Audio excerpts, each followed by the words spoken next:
नमस्कार। आज मैं आपको स्पेशल कास्टिंग प्रोसेसेस के अंतर्गत कार्बन डाइऑक्साइड प्रोसेस के बारे में बता रहा हूँ।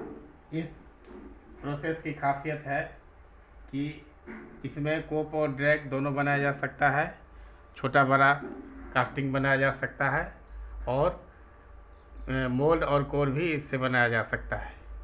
इसमें क्या होता है कि सोडियम सिलिकेट और बालू का मिश्रण मुख्यतः लिया जाता है और उसमें कार्बन डाइऑक्साइड प्रवाहित करने से सिलिका जेल बनता है। तो इसमें क्या करते हैं कि इसको कहीं सुखाने की आवश्यकता नहीं पड़ती इस मोल्ड को, और कास्टिंग का सतह बिल्कुल ही चिकना आता है। इसका सबसे बड़ा विशेषता है।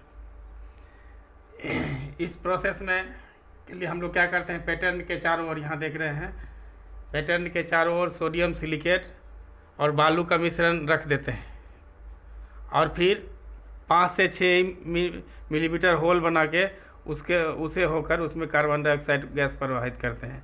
यह कार्बन डाइऑक्साइड का प्रवाहित करना निर्भर करता है कि मोल्ड की कितनी गहराई है, उस बॉक्स की कितनी गहराई है। जैसे ही हम कार्बन डाइऑक्साइड गैस प्रवाहित करते हैं मोल्ड के पास, तो वो क्या होता है, गर्म होने लगता है और कड़ा हो जाता है और इस तरह से हमारा मोल्ड बन जाता है। तो यह छोटे और बड़े सभी तरह के कास्टिंग के लिए उपयोगी है। इसमें मुख्यतः 2 ही चीज़ का काम है, सोडियम सिलिकेट बालू और कार्बन डाइऑक्साइड का। इसलिए इस विधि को कार्बन डाइऑक्साइड विधि कहते हैं। आप जान गए होंगे कि कार्बन डाइऑक्साइड प्रोसेस में क्या क्या होता है। उसमें मैं फिर से बता दे रहा हूँ कि सोडियम सिलिकेट और बालू का मिश्रण यानी उसके बनाते हैं और पैटर्न के चारों ओर रख देते हैं। फिर क्या करते हैं, कार्बन डाइऑक्साइड गैस 5 से 6 मिलीमीटर होल से उसमें प्रवाहित करते हैं।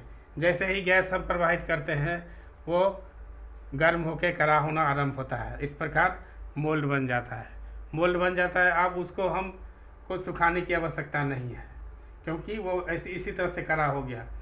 इस विधि से छोटे और बड़े सभी प्रकार के कास्टिंग बनाए जा सकते हैं। अगले क्लास में मैं आपको सेल मोल्डिंग के बारे में, सेल मोल्डिंग प्रोसेस होता है उसके बारे में बताऊंगा। धन्यवाद।